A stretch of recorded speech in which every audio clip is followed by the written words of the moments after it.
All right, excited to be back in this room with the big game ahead of us. Our travel wasn't real simple coming back on Saturday night, so thankful for just for our team, our staff, and everyone involved working through that with bringing home a victory. I think it was probably easier to deal with all that.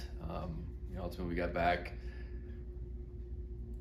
yesterday about, what was it, between 11 and noon, and again, appreciate our players and just their continued resiliency. And there's one more thing, and regarding that game on Saturday, ultimately the end game was winning the game, and we did that, and that was a really good team we played. I think we fully expected that, and we felt like through 3.5 quarters, we played really well.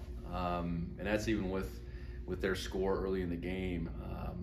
I thought we kept them off balance with the way we attacked them defensively, and then offensively, really a balanced effort to get to the point that we did.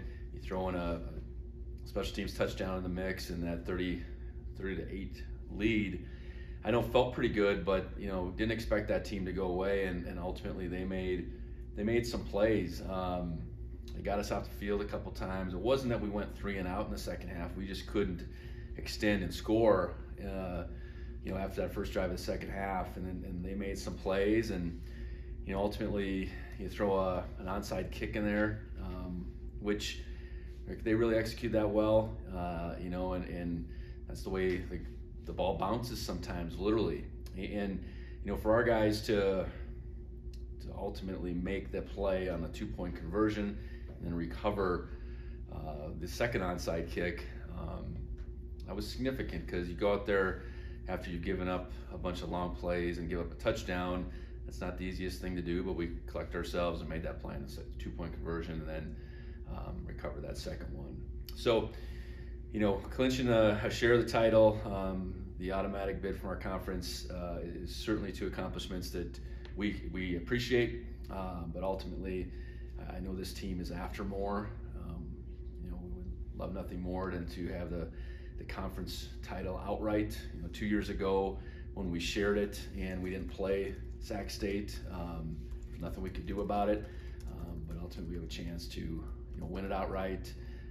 The seeding piece to it all is obviously critical for us this week. And then the rivalry. This game, it counts as one, but it does mean more. We have so many guys from the state of Montana on our roster. We have a number of guys even from Missoula. We have a number of seniors that this will be their last Brawl. So I think for those reasons, those guys, and so much more, we need to do everything we can to get a win this weekend. And they're obviously fighting for things as well. Their win last week put them in a position where this game matters quite a bit for where they're going to get seated. And same thing goes there. They got a lot of guys from Montana on their roster and all that too. So we have to go out this week, prepare really well. We don't have to change the script. Our process each week has put us in position on a Saturday to play as well as possible, and that can't change this week. Doesn't need to change this week. Now we continually about getting better and improvement, and finding improvement during this stretch of the season isn't easy, but I think we're positioned to be able to do that, and no better chance to measure ourselves come this Saturday. Just looking at Montana, offensively, they've been very prolific at times. I know they've played 2 quarterbacks. I would suspect after the way things played out on Saturday, it'll be Fife that we'll see. And when he's been out there, he's put up some good numbers, completion percentage, touchdown, interception, yards, all that. And they obviously produced really well with him out there on Saturday. Running back wise, between Gilman and Osmo, really good 1-2 punch. And then you look at the receiving core, a lot of depth there, a lot of versatility, different types of receivers, and they've been on the other end of a lot of that quarterback success. Defensively, they run a scheme that's, at least within our schedule, is unique to them.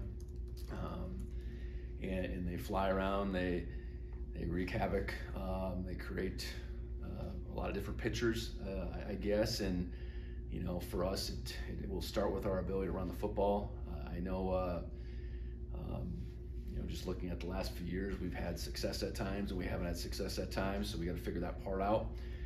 And then we got to be able to throw the ball against them. And there's going to be matchups there that we have to win, but certainly their defense presents challenges, and we're going to have to prepare really well to do the things we need to do. And then special teams wise, we're going to have to find an edge there. What does that look like?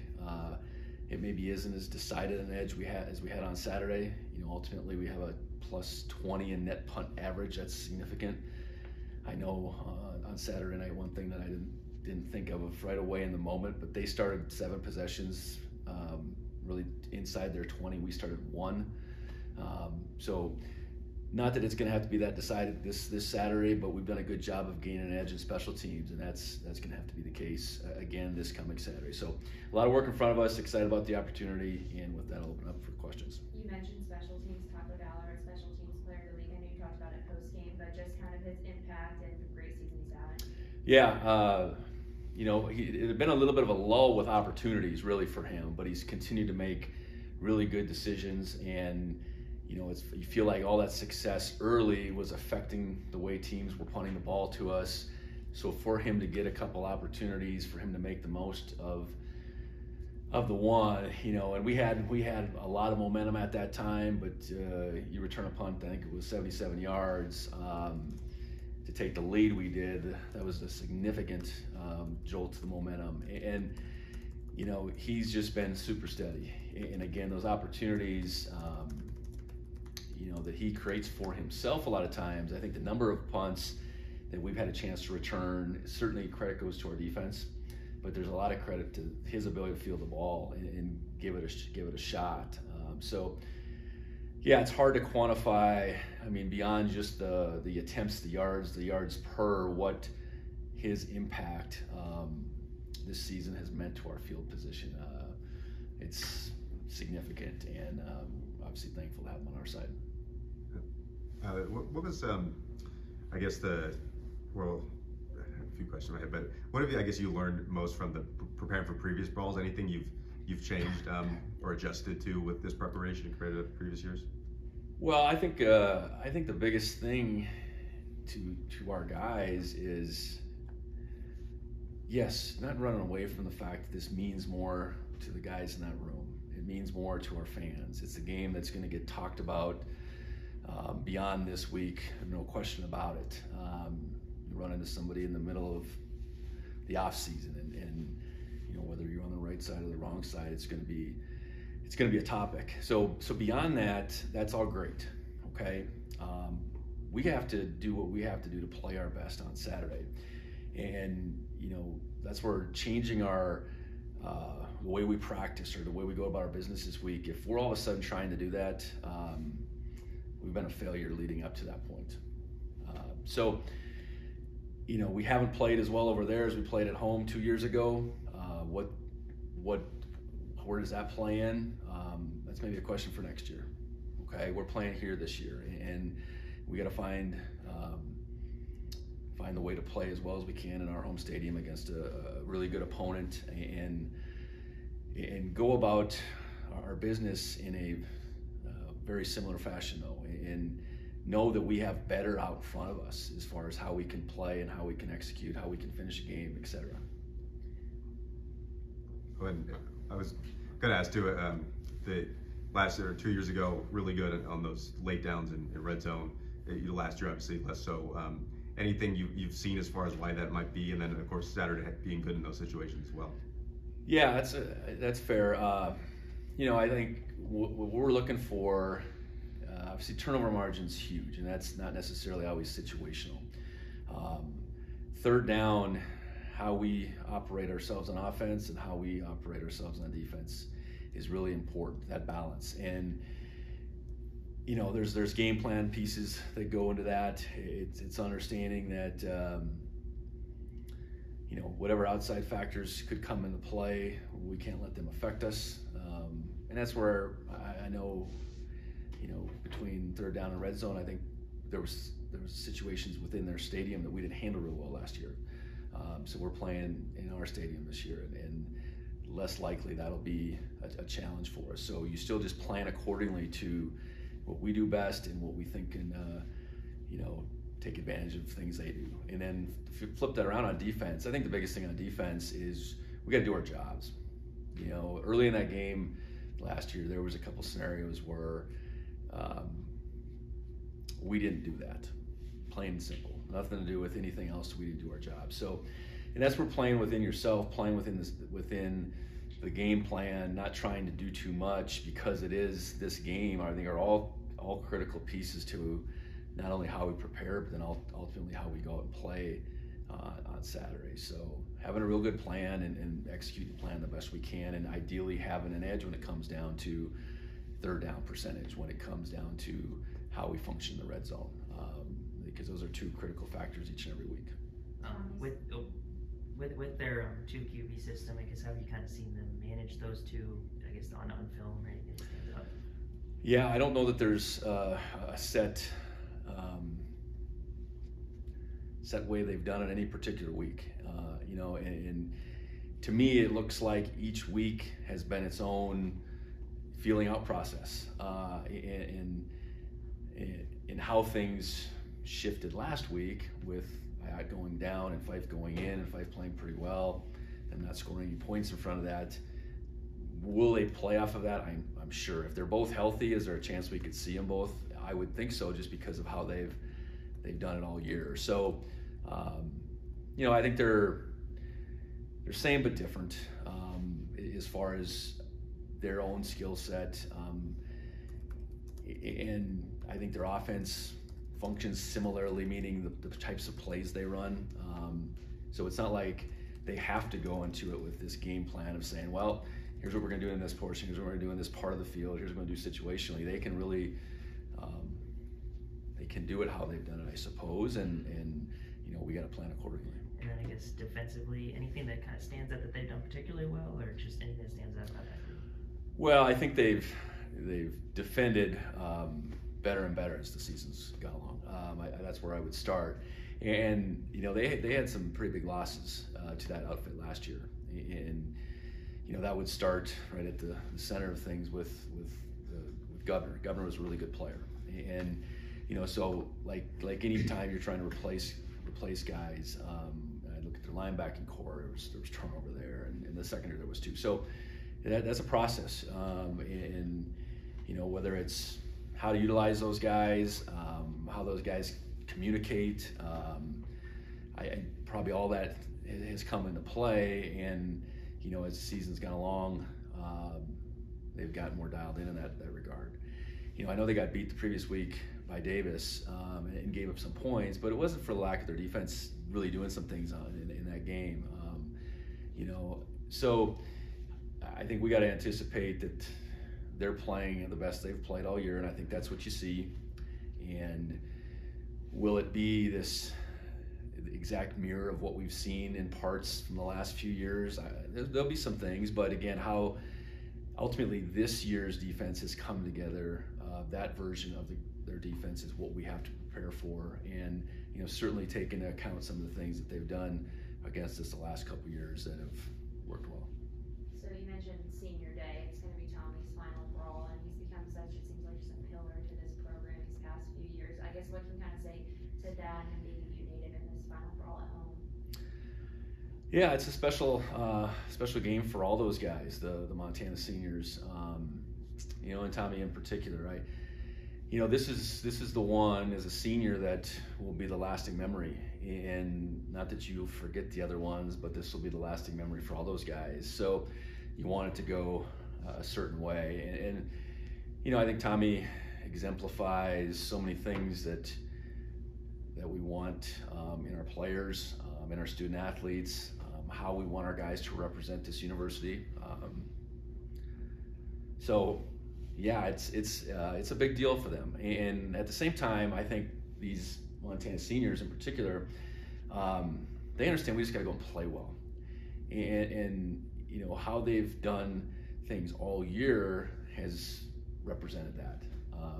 So you know, I look forward for those guys to have impacts on the game. Obviously, Tommy is a big piece to that. He's been so steady and consistent with his play all year. If we needed him to throw it, he's been able to throw it. If we needed him to make plays with his feet, he's been able to do that. And by and large, his biggest impact, though, is just who he's been in the weight room, in the locker room, all the days of the year. And you know, we're going to enjoy him as long as we have him. I know that. More on the seniors. You spoke about this before, but you know, how do you kind of measure their impact and quantify that, especially after a game like Davis down there and what they've meant to this team? Yeah, they've just they've been rock solid, and that's saying that. That's losing a couple guys, losing a Danny and a Blake through the course of it, and I've said it before. I mean, the best teams I've been around in my coaching career have had a group of seniors that have had their best years, and their strength in numbers when you say that. And you know, looking at the game the other night, I mean, it is a bunch of seniors really picking us up time after time. And it's not all seniors, but you know, that group we're really able to lean on. And I think the neat thing about this group is they've really taken to heart what they've learned from the previous, you know, groups they've been around. And you know, some of those guys in this group go back to 19, and I wasn't coaching then, but that was a really impactful group. You know, on to the 21 group. I had a chance to witness that group, very impactful. We lose a ton of those guys. That 22 group, you know, they find a way to really make an impact. I know last year's group, while it was small, some really impactful guys in that group. So, you know, I hope it's just a continuation of the importance of what it means to be a senior in this program, to have your very best year, to leave your impact, or to make an impact and leave your legacy, I guess. So we're in the midst of that. So let's hope, you know, they can continue this on and make it last as long as possible.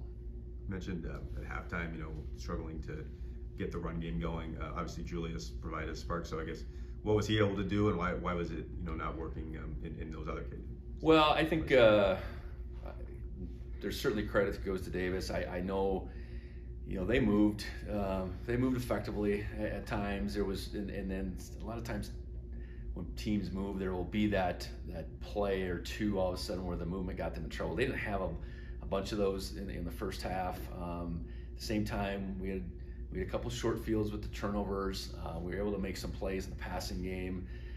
And I didn't expect it to be this game where all of a sudden we'd have 50, 60, 70-yard run after run. That's not who they have been. So I think made a few adjustments with some things at halftime, and by that it's just saying, okay, you know, what sets and runs can we lean on? Julius goes in and, you know, I think did really well, but also was the beneficiary of some of those adjustments. But I think the one thing that showed relative to Julius, I think he's back. He wasn't necessarily back when we went out to Eastern. He was, you know, that was his first contact since he went down, and really his first contact by and large since last fall. Thought he made some strides, you know, coming back home and getting those carries. I think he had 15 carries, you know, against Sac State. So I think he looked real good, and that's good for the Bobcats when we can roll now those three guys out there. And you know, they're all a little bit different. I think that's the beauty about them, and how, you know, now that we have all three of them, how we choose to use them to play to their strengths. You know, I think, and also the strengths of our offensive line and what we can utilize with Tommy in the running game. I think, you know, we got to be really calculated about that, but I'm excited to see what I was really excited to see what Julius was able to do. And Scott Trey, was he banged up? Yeah, he was. He nothing that will keep him out this week, but enough to not have to force him out there, I guess. Yeah, so you know, I didn't address injuries. We really came out of that game as clean as we possibly could. I know we were down a couple backups, and Taki and Tyson Pottinger, Taki Lilikepa and Tyson Pottinger, but those guys will be back. So, and then I know we've talked about Justice too. I think another step where Justice is a functional guy, and hopefully we can keep moving past him in just functional, I guess. Coulter, what do you got? Hey, Coach, can you hear me okay? Gotcha, yeah. Just some matchup questions for me. When it comes to the Grizz and their three-man front and some of the stuff they do up front, how does that match up with your run game? You guys have had some success running the ball against them before, also some not. So just take me through that match. Well, it's variable. I think that's where it starts, and variable can work both ways. And guys can be in different places. I think so critical that we are tied together with our blocking schemes, that we can play as fast as possible, try to take the attack to them versus let the movement become the attack against us. And then, like any opponent, hopefully we can stress the whole width of the field too.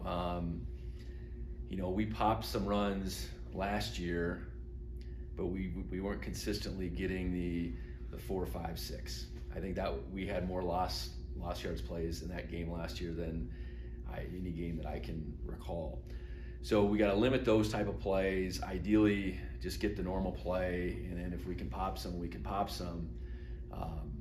In the midst of a game like this, you got to win some one-on-ones. Our ball carriers, I know in 22, I think that was a big part of our success that day. Is we got to the second level, we made a bunch of guys miss that day. Last year, they tackled us better. We didn't make them miss as much, whatever, however you want to look at that.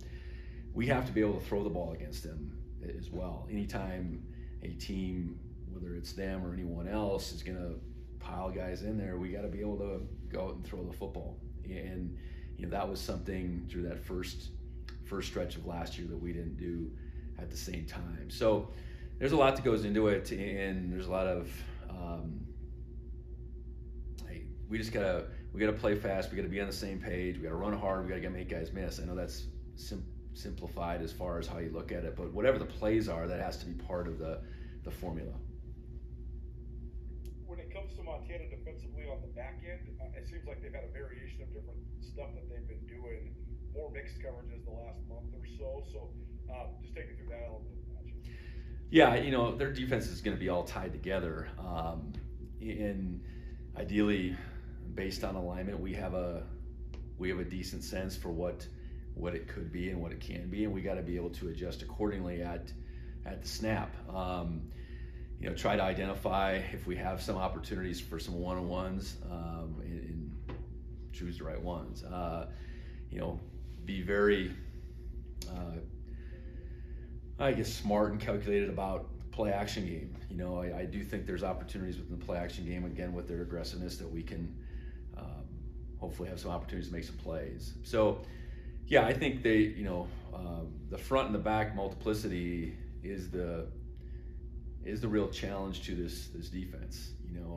Had a chance to face it several times, at Wyoming against San Diego State, and they're all their own version, I suppose. Each year is a little bit different, but it's challenges across the board. You got to be real smart about what you do. Your guys can't let all the different things they maybe think they're seeing cause them to play slow, and try to be on attack as much as possible. I think that's where you can get caught a little bit, because you're not going to be perfect. They're going to get some just based on all of the different things they do, but you got to have that attack mentality as much as you can. When it comes to your guys' defense, the front seven, since you've had some of the injuries, it seems like they've settled in. It seems like you're getting good production and minutes from those guys that sort of stepped up for Blake and Danny and Caden. So what do you think of this? Yeah, well, I think the good thing about where we're at nose, it's probably allowed Paul to play more, and Paul is playing at a really high level. Paul brought really high level, and along that, saying that, I mean, Hunter Charbonneau and Talon Mars, 2 freshmen, have both been able to come in and do some things. So good for them to be able to pick up the pieces there a little bit and continue to get better. I know, you know, the linebacker piece, Neil Daly, you know, Bryce was playing already. I think those two guys have done a really good job. And you know, McCade has continued to play at a really high level himself. So we've been able to withstand that. I know, you know, losing Caden Dowler, but then Drew Polidor coming back that week, you know, there was maybe a stroke of luck there, the way that played out. And so we've lost those three starters in particular, but because of, you know, the depth directly behind them, so to speak, and then the extended depth, you know, stepping up. I think we've continued to get better on defense, and it's because, you know, our defense isn't about any one player on any play. It's about all 11 out there, and those 11 guys really being on the same page doing their job. You know, one thing I didn't note is UC Davis tried to tempo us quite a bit, and I thought we handled the tempo piece really well, with maybe the exception of the one short touchdown where they stacked them all up and we had to try to get matched up, you know, but I thought we really did a good job there. So point being is, appreciate the guys that have stepped up, both the immediate kind of backups and then the guys behind them, but really I think our defense is been about more than any one guy this year, and that's what you want. Montana's run game, they've had some prolific totals, but they've also had some times when they struggle to kind of run the ball. But great talent, that 1-2 punch with 10 and 26. So what do you think of just those two guys and the run game in general? Yeah, both really impressive backs. I know a little bit different styles, I suppose. You know, and you know, I think the biggest thing that you see is they break tackles, and I think they're both decisive guys. So we got to be able to tackle well, you know, and coming off a week where, you know, wherever Larison fits in the grand scheme of things, I know he's right up there as far as hard guys to tackle, and we didn't always do that on Saturday night. So, you know, we're gonna have to be in the right spots. We're gonna have to play with good pad level and tackle them and try to make things go sideways as much as possible, you know, and that starts with guys just doing their job up front, not getting knocked off the ball. Because if either one can get ahead of steam going, they're trouble. I do know that. So, you know, that's where it definitely starts when you look at, okay, what do we need to defend? We better figure out how Gilman and Osmo, we can slow them down. You mentioned the way that sort of the seniors' careers, the arcs of this sort of leads to this moment and how they're going to remember this one forever. How do you sort of channel that and have them just sort of be on the steady and the straight and narrow? Yeah, I think they're a pretty steady group by and large. So to me, you flip it around and say, oh, you other guys, look at these seniors. Put everything you can into it because you want to do it for them. You love them, really. I mean, it's really as simple as I can put it. Because I do think our senior group is not going to be overwhelmed by this opportunity. But we got plenty of young guys that are, you know, playing in their first or second one of these games, and you know, those are the guys that need to be channeled. Those are the guys that really need to just understand that, okay, what are we after here? You know, what is my you know, how do I go about my business, etc. You know, so allowing those guys, those seniors, to really try to impact the younger guys with their thoughts, honestly, is probably the best way I could answer that. Sometimes you see some of the Montana guys in their last ones play like these superhuman type of games. Do you have any memories of that on your side of things from this rivalry in the last couple of years? Well, I don't know anything in particular. I think we played really clean and well 2 years ago, and it wasn't just one guy, and it wasn't just Montana guys, you know, and I hope that it doesn't just need to be that. I suppose you go over the course of time, and I know I have that book that has the history of it.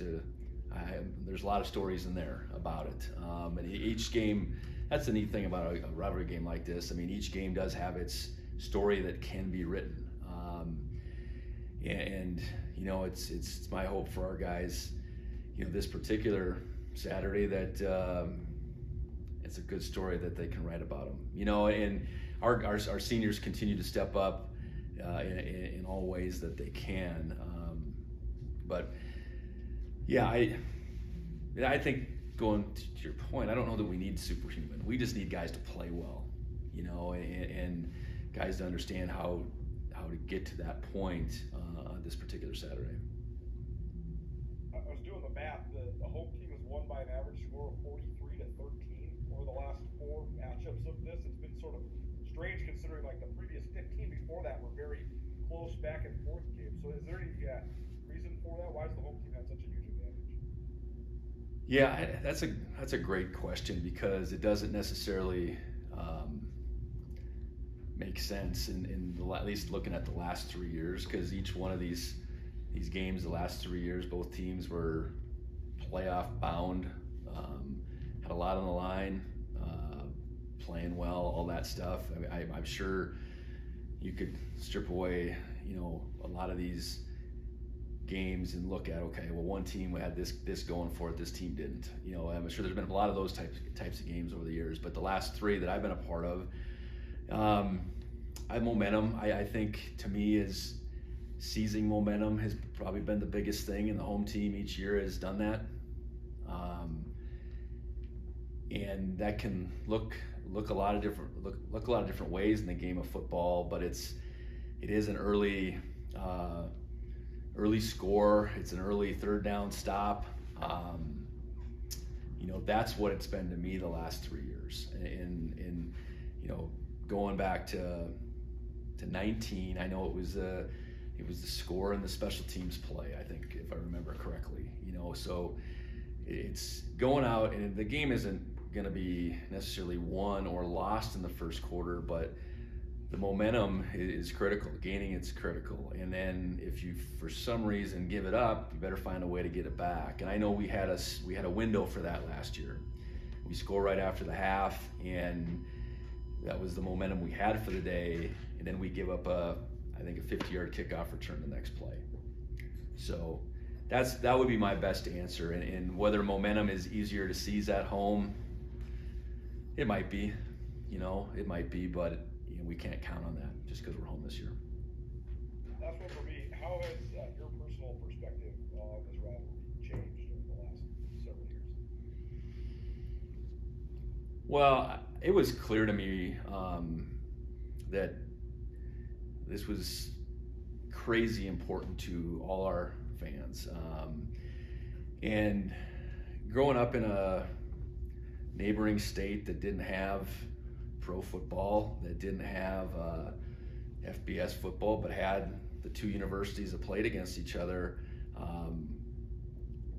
I felt like I had a pretty good sense for what that looked like. And I know that one in North Dakota has gone away, but in the midst of growing up between the 2 towns and playing in it and all that, I felt like I had a pretty good sense for it. And the fact that it's still going on here in Montana and kind of growing by the year, growing by the story, growing by the people involved, I think it's continued to manifest. And you know, looking at most recent history, it has been very much back and forth. And I think, you know, the fact that we've been able to schedule it where it sits to the last game of the year, it hasn't all of a sudden been stuck in the middle of the year. There's so much that continues to ride on this game. You know, I think understanding that you better be grateful that you have a rivalry in this day and age, because it drives our universities, it drives our athletic programs. You think about it every day. So my point, I think I had a sense at the beginning, but now I've lived it for 3.5 years or whatever, almost 4. And in living it, you know, I think you completely understand, obviously, how important it is to be on the right side of it, you know, but all the challenges in getting your team right for that Saturday and all the other Saturdays in front of it is something I feel like this team has done really well, and we got to find a way to do again this coming Saturday. So hopefully that answer your question.